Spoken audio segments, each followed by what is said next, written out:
As we know, the S&P 500 was up 8 straight days through August 19th, 2024, which of course was the first time that happened since last October, November. Today we're going to discuss what to expect after the spike. So let's get into this, and we'll start with comparing the winning streaks. And so again, as we just discussed, and as we know by now, this is the first time we've had an 8-day run like this. It's the very start of the rally from the fall of 2023.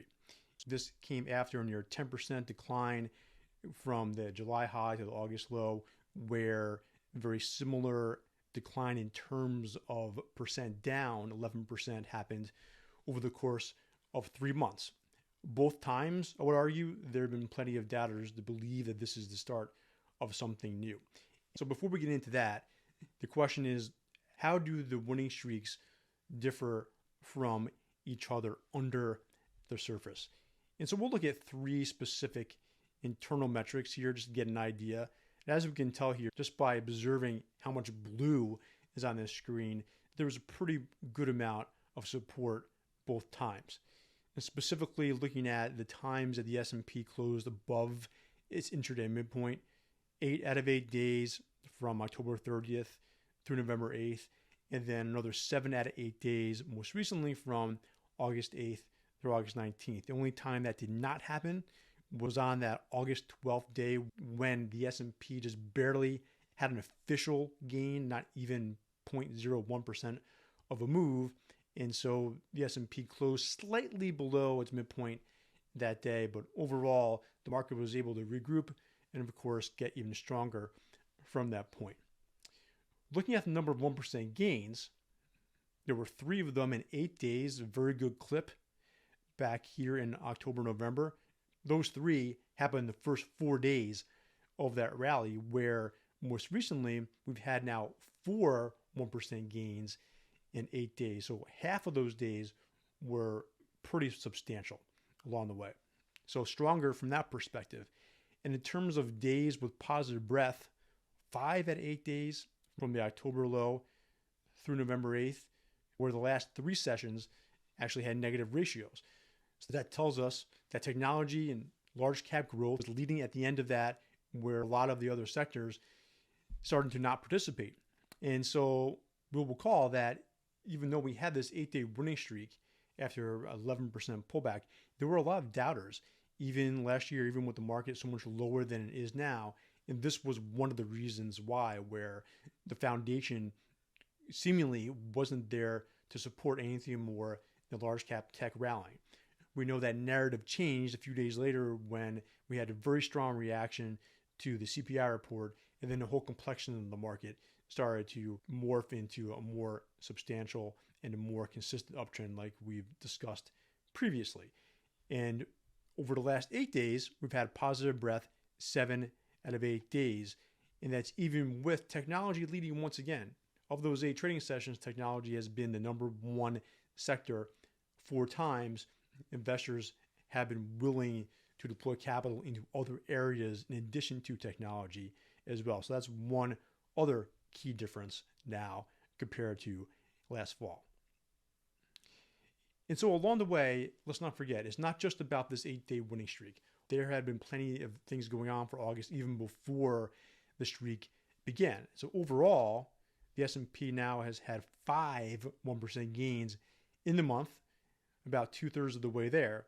And the last time that occurred was in June 2023. Now, that means, of course, that it did not happen in November of last year, so it's stronger from that angle as well. In June 2023, we recall that they came after a kind of interesting May where large cap growth did very well, but the rest of the market really did nothing. The S&P 500 was flat.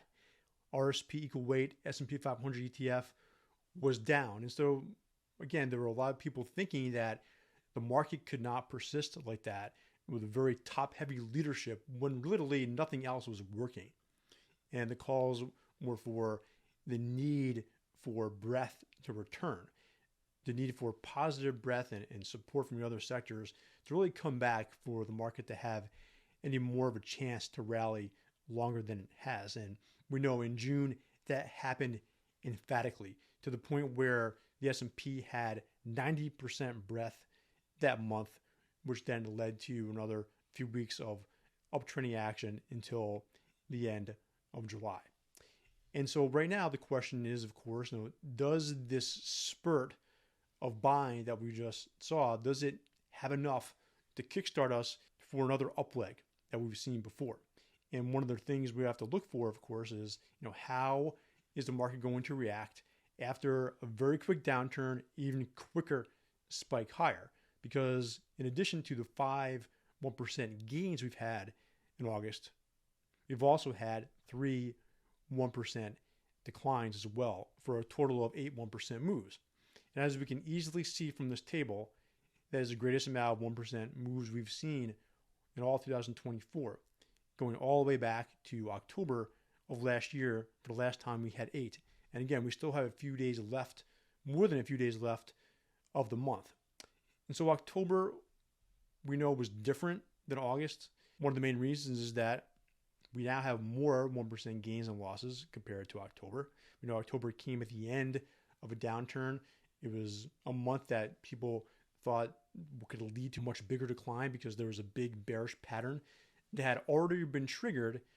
But just when things started to look like it was going to roll over even more, that's when that last 8-day winning streak commenced. The concern then is that the comeback that we've seen is not the beginning stages of a longer-term rally. It is just potentially characteristic of a market that is now going to have to endure volatility on both sides of the tape for longer, especially as we exit August, as we get into the typically volatile months of September and October, and needless to say, in front of the election. So what we have to see, of course, going forward is just how this number here, this total per month, how this looks going forward. Because what we don't want to see, of course, is something that we saw at the beginning stages of 2023, which was just an extension of 2022, where we had an average of around 1% absolute moves per month, just led to a very dangerous trading environment. Going back to 2022 and again through the first quarter of 2023, these are the type of pullbacks that we all had to endure. And again, that goes both ways because, as we know, the ensuing bear market rallies were just as severe. The problem isn't capitalizing on potential mean reverting moves. They're extremely useful for timing reversals. The problem is trying to identify bullish patterns and, more importantly, being confident that they will work out, because we saw instances of those form in 2022. Just when they started to look good, though, that's when they failed. So taking this full circle, what we need to see after a move like this, number one, is the ability for the market to make a higher low. We discussed that before, but then eventually see the number of 1% moves start to decrease again. That would lead us to the type of environment that we saw last fall into the new year. If not, and of course, we have to be prepared for a lot more sharp moves and acute turns. That's it for today. Don't forget to check out these videos and subscribe. And talk to you next time. Thank you.